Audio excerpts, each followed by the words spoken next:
Screen पे एक article देख रहे हैं। इस आर्टिकल में कहा जा रहा है कि एक आर्टिफिशियल आइलैंड पे चाइना सबसे बड़ा इंटरनेशनल एयरपोर्ट बनाने जा रहा है, जो दुनिया का सबसे बड़ा एयरपोर्ट हो सकता है। अब मैं ये तस्वीर आपको क्यों दिखा रही हूँ, चाइना में ना एक बहुत बड़ी खासियत है और चाइना की सरकार में भी, और ये खासियत माओ जेडोंग में नहीं थी बल्कि ये आई डेंग जाओपिंग में। और उसके बाद के जो भी लीडर आते चले गए उन्होंने उस सोच को बरकरार रखा। ये बहुत पहले सोचते हैं कि आगे आने वाले समय में क्या होने वाला है और उसके अनुसार ये रिस्क भी लेते हैं और उसके अनुसार ये पैसा भी लगाते हैं। अभी भारत की मीडिया में बहुत कम चर्चा हो रहा है, लेकिन भारत ने एक बहुत बड़ा काम किया है और भारत की जो तट रेखा है वो 48% बढ़ चुकी है। अब इसका क्या मतलब है? क्या भारत ने कहीं पे जमीन खरीद लिया है?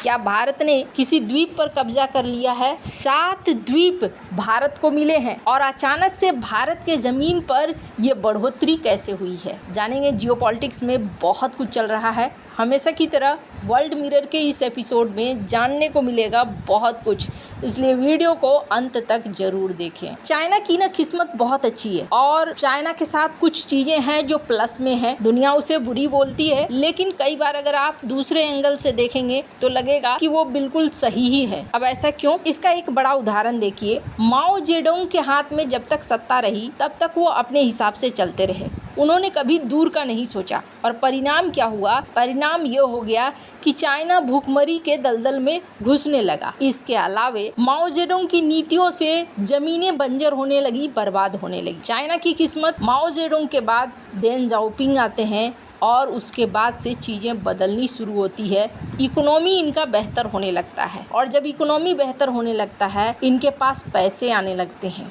बफर पैसा आने लगता है। बफर पैसे के साथ साथ इनकी सोच भी बदलनी शुरू हो जाती है। फिर ये सोचते हैं एक व्यापारी की तरह, और व्यापार में अक्सर वही जीतता है जो आगे की सोचता है, और ऐसा ही चाइना सोचना शुरू कर देता है। आगे मुझे किस चीज की जरूरत होगी, आगे क्या कमी हो सकता है, आगे मार्केट कैसे बदलेगा। और इसका सबसे बड़ा उदाहरण देखिए, आखिरकार रेयर अर्थ मटेरियल पर कब्जा चाइना का ही क्यों है? क्योंकि चाइना ने पहले भांपा कि आने वाला समय इसका है और इसमें रिस्क है और हमें ये रिस्क लेना होगा। यही वजह है कि 80 से 90% रेयर अर्थ मटेरियल पे अभी इनके प्रोडक्शन और रिफाइनिंग पे कब्जा चाइना का है, क्योंकि ये आगे की सोच लेते हैं। और ऐसा ही इन्होंने आगे का सोचा कि हमें अगला खजाना समंदर में मिलने वाला है। समंदर में दिक्कतें भी हैं। चाइना ने देखा था समंदर तो है, लेकिन समंदर पे टिकेंगे कहाँ? अब टिकने के लिए इन्होंने जुगाड़ लगाना शुरू किया और वो था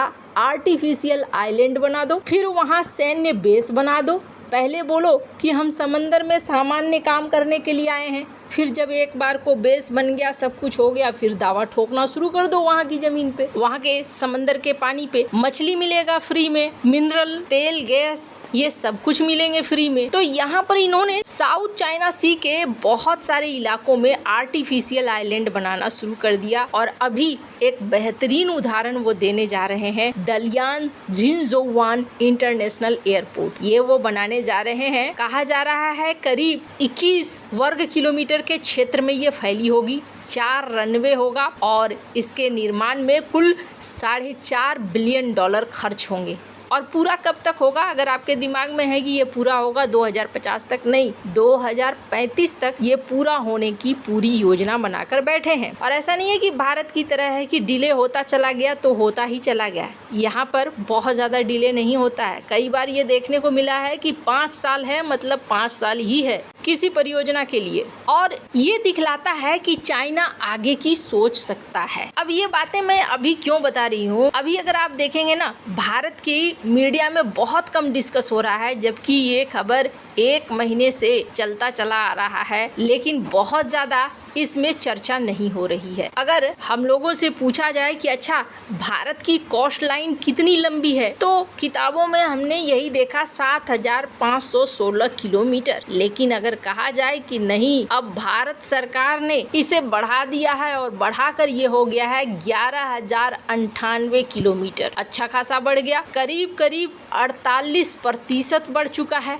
अब इसमें 7 नए द्वीप भी शामिल हो गए हैं। ये सब कब हुआ, कैसे हुआ अचानक से? 1970 के दशक में सर्वे ऑफ इंडिया ने सर्वे किया था और उस समय ये जो देख रहे हैं ना मैप में, ये जो पूरा पीला पीला जो इलाका है, इसके तट को जो समंदर से लगते हुए तट भी है और इधर बांग्लादेश की तरफ भी है, ये तट रेखा हमारी 7516 बताई गई। हालांकि उस समय टेक्नोलॉजी बहुत सीमित थी, लिमिटेड थी। बहुत सारे छोटे द्वीप छूट गए, खाड़ियां छूट गई। चूंकि समंदर के आसपास का इलाका बड़ा जटिल भी होता है तो उनको कागजों में दिखाया ही नहीं गया, या फिर ये कहें कि हम उसे माप ही नहीं पाए 1970 में। लेकिन बाद में देखने को मिला है कि अब सरकार ने इसे मापना शुरू कर दिया और सटीक गणना निकालना शुरू कर दिया। और ये संभव क्यों हुआ है? आज की डेट में टेक्नोलॉजी भी हाई हो चुकी है, सैटेलाइट है, डिजिटल मैपिंग है, GIS जैसे तकनीक है। तो बहुत सारे तकनीकों की वजह से अब जो मापा जा रहा है उसमें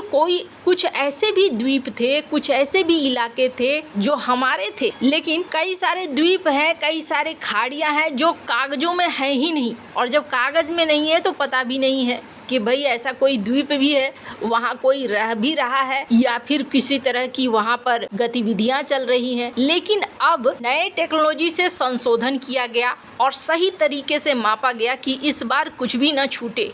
और समझिए कि कितना ज़्यादा बढ़ा, 48%। कहाँ 7516 किलोमीटर बताया जा रहा था और अब हो गया है 11098 किलोमीटर। और 7 नए द्वीपों की भी खोज की गई है जो पहले नक्शों में शामिल नहीं थे। हालांकि इन द्वीपों के बारे में बताया नहीं गया, पर कहा जा रहा है कि हो सकता है ये द्वीप अंडमान निकोबार द्वीप समूह और लक्षद्वीप के आसपास हो। ये द्वीप कितने महत्वपूर्ण है इसका अंदाजा आप ऐसे लगा सकते हैं कि चाइना आर्टिफिशियल बना रहा है और हमारे पास प्रकृति का दिया हुआ आइलैंड है जिसका हमें इस्तेमाल करना है। वहाँ बेस बनाना हो, वहाँ सुरक्षा के लिए कुछ बनाना हो या फिर पर्यटन के लिए बनाना हो, वो हमारे लिए अर्थव्यवस्था से लेकर सैन्य दृष्टिकोण, हर दृष्टिकोण से बहुत ही ज्यादा महत्वपूर्ण है। अब इससे भारत को क्या फायदा होगा? भारत को पहली बात तो अपनी सीमा रेखा पता होगी कि नहीं, हमारी सीमा रेखा काफी बड़ी है। दूसरा, अगर कुछ प्लान करना है कि हमें पर्यटन के लिए या सुरक्षा के लिए कितने सेना की जरूरत होगी, कितने लागत की जरूरत होगी, ये भारत के लिए आसान हो जाएगा। आज की डेट में अगर देखेंगे तो कोस्ट लाइन को सुरक्षित रखना बहुत ज़रूरी है, क्योंकि अगर मान लो आपको पता ही नहीं है कि आपकी तट रेखा कहाँ से शुरू होती है और कहाँ को ख़त्म होती है, तो सुरक्षा के उपाय करने में भी मुश्किलें होंगी। वैसे भारत सरकार की तरफ से ये बहुत बढ़िया कदम है कि सबसे पहले अपनी सीमा और अपनी ज़मीन को इन्होंने समझा कि कितना ज़्यादा है और कहाँ कहाँ छिपा हुआ है। वहीं दूसरी तरफ ये भी देखने को मिल रहा है कि सरकार ये कह रही है कि अब हर 10 साल में एक नया सर्वेक्षण होगा ताकि कुछ भी न छूटे। वैसे आपको क्या लगता है इन सब मामले में, आपकी क्या राय है? कमेंट कर जरूर बताएं। जल्द मिलते हैं अगले वीडियो में नई खबर के साथ।